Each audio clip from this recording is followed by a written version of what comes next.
How are you managing stay home? I know you with your sister, your mum, and your gran. So you're Hmm. having big cook feasts. Art, what are you doing?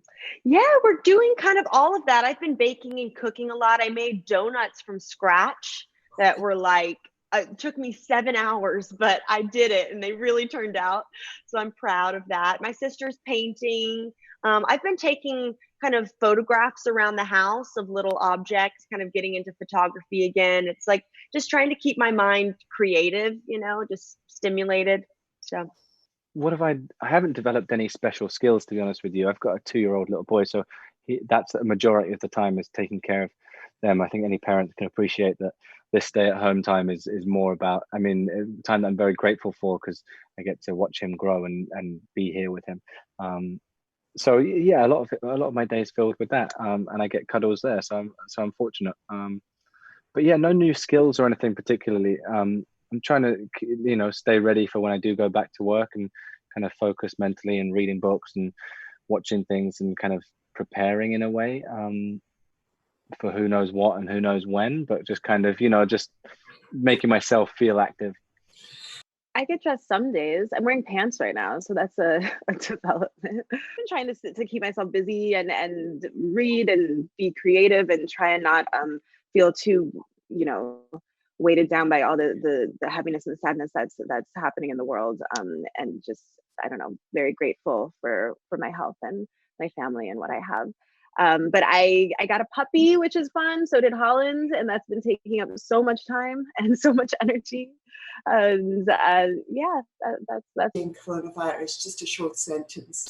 I see your daughter's picture behind you. I have that up there. This is she wrote that a bunch of flowers are beautiful because they're calming, happy, and peaceful. So I put that up there, and it gives me a little bit of peace. But I think it's a difficult time for the entire world, and I think there's a beauty in people coming together and caring for each other, but it's also a scary time, and I feel very grateful that I get to be home with my family, and my heart also just yearns for the people that I don't get to see, and it aches for the people who are struggling and who are sick. So I think it's really a time for the world to look at each other and try to come together while still staying apart. I do get dressed every day. I actually have made myself by 10 a.m. at the latest have a shower and get dressed. And even if I don't know what the hell to do with myself, I feel like I've made an effort.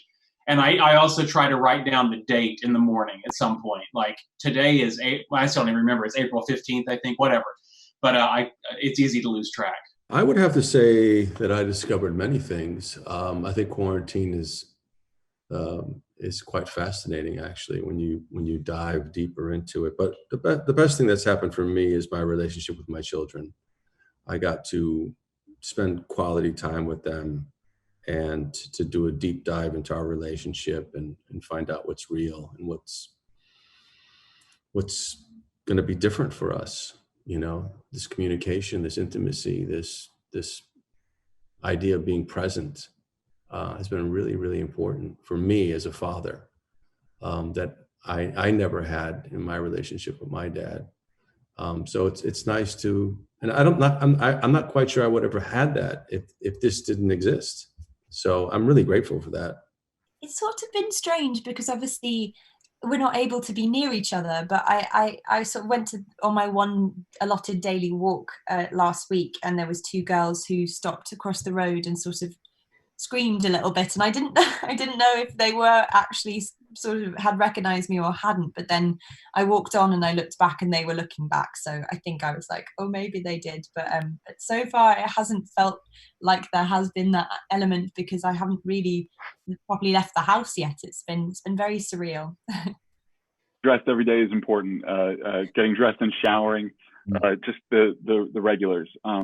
For me, staying connected to friends has been the most important thing, making sure everybody feels supported and connected, because it's really easy when you're by yourself, when you're isolated, to start to feel like everybody's forgotten about you. So reaching out to people and getting groups together. Yes. What about you? Same. I mean, it's just about connecting, because I realize we're all kind of experiencing this, whether it be my grandparents, my parents, or friends, colleagues, people I haven't talked to in a while. We're all feeling weird. It's a tricky situation. It's a tricky time. So it's important to just know that you're not alone in it. If there's things that you need, whether it's financial help or you need someone to run to the store for you, it's like, can I be available to do that for my friends? So that's really, kind of what we're doing, just trying to stick together so we can all kind of see the other side of this.